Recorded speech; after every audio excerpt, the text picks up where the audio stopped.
अर्जी बा हमार मर्जी बा राउर, ना चुनम निमन चुना जाई बाउर। दुखन सिंह जिंदाबाद, अमरनाथ सिंह जिंदाबाद। घर घर में बताना है, क्यों पड़े हो चक्कर में। मिली सबकार फंड सरकारी हो, नहीं तनिको चली भ्रष्टाचारी हो। ए चाची अरे सही कहता नहीं हो। मिली सबकार फंड सरकारी हो, नहीं तनिको चली भ्रष्टाचारी हो।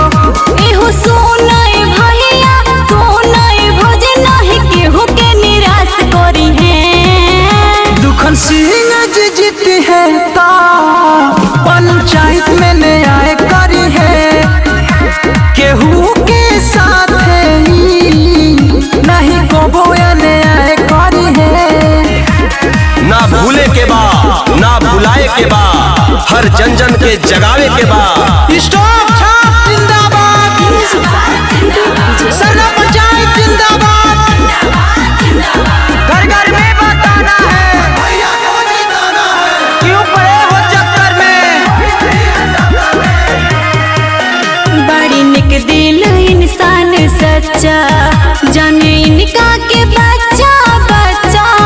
मौका दे के देखी एक बार, कम करी है सबका से अच्छा। चुनाव के दिन जश्निया राता, हालाई नहीं के सगरी सुनाता। विरोधियन के मन घबराता, झंडा जीते वाला लहराता।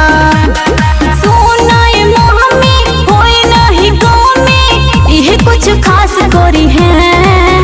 दुखन सिंह जी जीती है ता पंचायत में न्याय करी है। केहू के साथ नहीं को बोया न्याय करी है। अकेला हम जीत भी ना सकीला, साथ आपके होई तो हार भी ना सकीला। यकीन करब तस्वीर भी बदलब, आपके समर्थन मिली तो तकदीर भी बदलब। दुखन सिंह जिंदाबाद, अमरनाथ सिंह जिंदाबाद। नहीं भूले भुलावे के बाटे, जे भूल हता बतावे के बाटे। एकजुट हो के हो भैया, इन्हीं के जितावे के बाटे।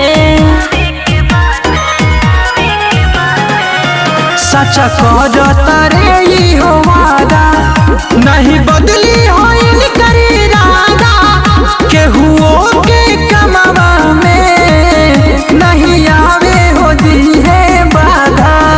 एहो दुखिया गरीब रही है गरीब, नहीं केहू आस तोड़ी है। दुखन सिंह जी जीती है ता पंचायत में न्याय करी है। केहू के साथ नहीं को बोया न्याय करी है।